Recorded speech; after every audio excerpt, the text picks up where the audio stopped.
right-wing Rockefeller, Ted Nugent, is at it again. He's still rallying against the mask mandates. He's still not over this. And he's monetizing that effort by selling shirts that say, "I will not comply." And he compares this very brave and noble effort to that of Rosa Parks. Let's watch. If you want an autographed "come and take it" flag or an autographed "I will not comply" hat, what a beautiful statement. I will not comply. I'm like Rosa Parks with a Glock. You tell me something stupid. You try to give me a stupid, immoral, nonsensical, arbitrary, capricious, punitive mandate, mask, puke, and I will not comply. Okay, that's actually not the first time he's done this. Back in 2019, there was a Michigan law regarding baiting elk and deer for hunting, and many hunters in Michigan decided to, not comply with that law, and they baited the deer and elk anyway. And he called that a Rosa Parks moment. Again, back in 2013, amid reports that Obama was going to issue an executive order to reduce gun violence and increase gun control in the United States, Nugent said, "The law-abiding gun owners of America will be the Rosa Parks, and we will sit down in the front seat of the bus, case closed." So, Rosa Parks is clearly the only example of civil disobedience that he knows of. That's very clear. But it's also pretty clear that Ted either doesn't know or doesn't care enough to respect that just disliking certain laws is not systemic oppression. And it's not even comparable to the way Black people in the United States have been treated as second-class citizens throughout our history.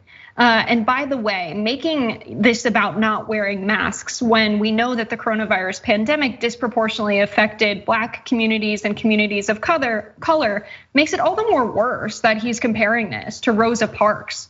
But members of the right wing do this all the time. They love comparing their own efforts to that of civil rights leaders in the 50s and in the 60s. Just for one example, Mike Pence, when discussing the Trump administration's effort to build the border wall, he found their efforts comparable to a quote from Dr. King. Let's watch that. One of my favorite quotes from Dr. King was, "Now is the time to make real the promises of democracy." You think of how he changed America. He inspired us to change through the legislative process. Okay. Dr. King is not known as the great legislator. He is also known for civil disobedience and protest.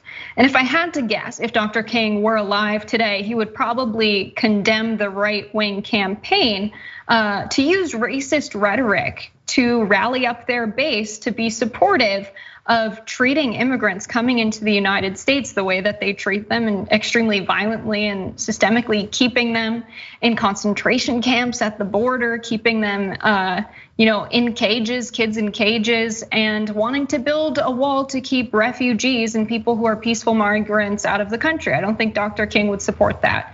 And you'll notice that Pence has to take a look down at his paper for that simple one-line quote from Dr. King. And the other day, Cenk quoted Dr. King from memory twice at length. So I don't think this is actually Mike Pence's favorite Dr. King quote. And I think if it was, he wouldn't have to look down on his paper. And it's because this is just the right, trying to make their following feel righteous and feel like they're on the right side of history while absolutely botching the history and comparing their dislike of certain laws to the efforts of the civil rights movement. And it's pathetic, honestly. Yeah, well, look, you said if Martin Luther King Jr. was still alive today. Well, actually, he could be. That's how recent the events are. Remember, the person who discovered him first was Jesse Jackson, and he's still alive.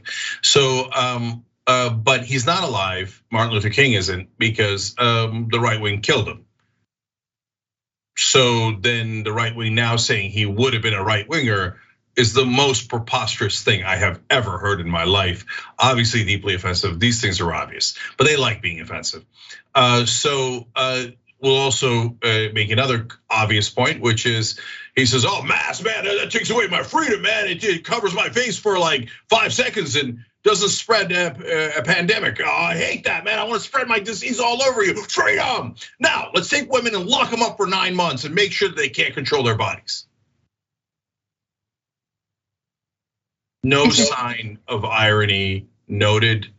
Like they just, I'm just tired of calling their leaders unintelligent.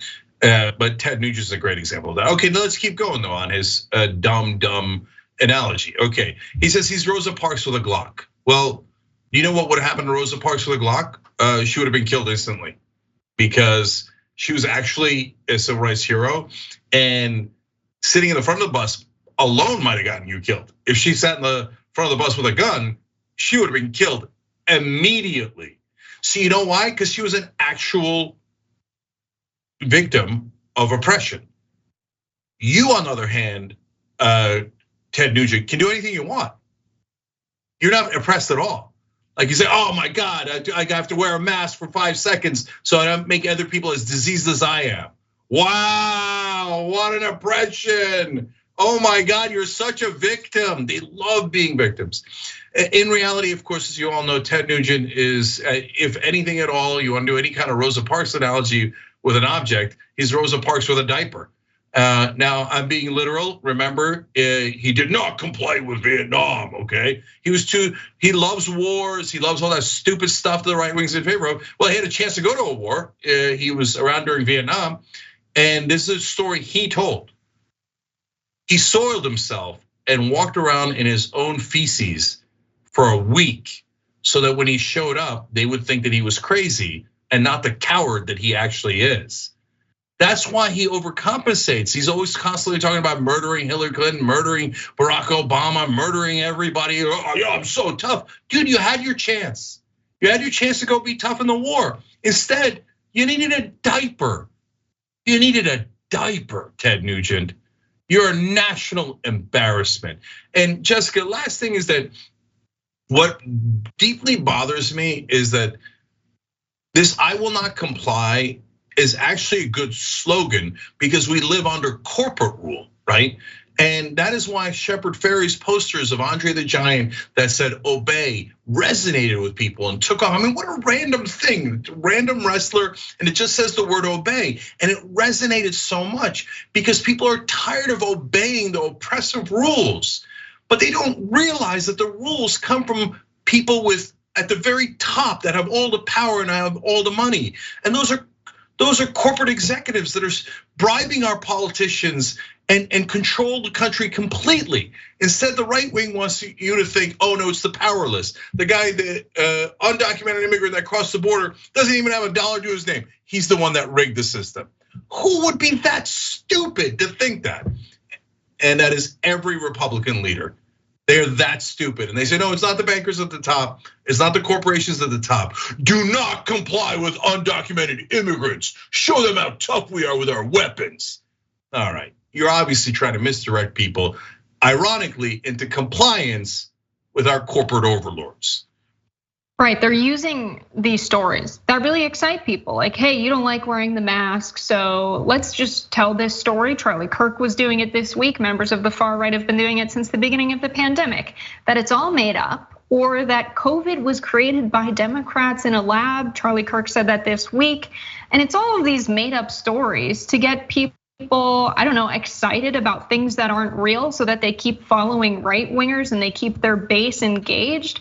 But what Cenk said is so true. We all know that the real oppressors are corporations, and the United States opened things back up really fast, way before we had the spread of the coronavirus pandemic under control in the United States. Cases were still spreading like crazy. And you know what? We had a lot of lobbyists lobbying our government because it was bad for business to have everyone at home, people saving money, people going grocery shopping and then bringing their groceries back home and spending time indoors with their families instead of being out spending money into the economy, which corporations could make a bunch of profits off of.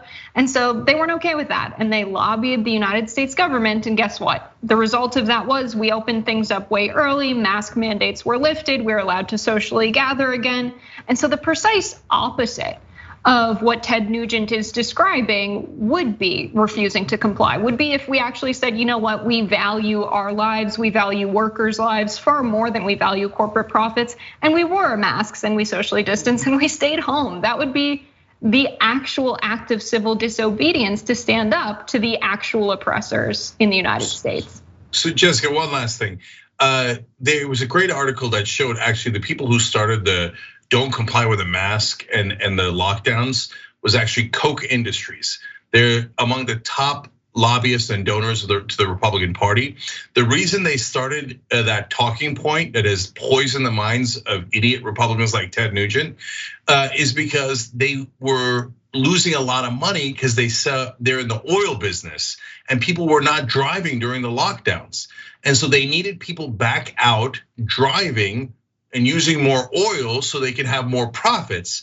So they paid their politicians and the media figures to go spread the idea that the masks were some conspiracy to oppress you. So make sure you go out there and die for their profits. But you can't convince Republicans of anything because right-wing media is controlled by corporations. And they think right-wing media is like the rebel headquarters. No, those are the guys who are supposed to sheep herd you into compliance with corporations like Coke Industries. So if you want to keep being a sucker, go for it. But there is a real world with real facts, and Ted Nugent ain't got none to do with it. Right, and when that happened, the price of a barrel of oil went to zero because demand was so low. The oil company CEOs were freaking out that the price of a barrel of oil was zero. And then when we went to war with Ukraine and there were questions about where we were going to get new oil and we wanted to increase domestic supply, the price for a futures barrel of oil was extremely low and they didn't want to increase production and risk their profits going back down to what they were at the beginning of the pandemic. And so again, they chose to make another decision to protect themselves and protect their profits at the expense of everyone else. And that's a big reason why we're paying so much at the pump right now. Thanks for watching The Young Turks, really appreciate it. Another way to show support is through YouTube memberships. You'll get to interact with us more. There's live chat emojis, badges. You've got emojis of me, Anna, John, JR. So those are super fun. But you also get playback of our exclusive member-only shows and specials right after they air. So all of that, all you gotta do is click that join button right underneath the video. Thank you.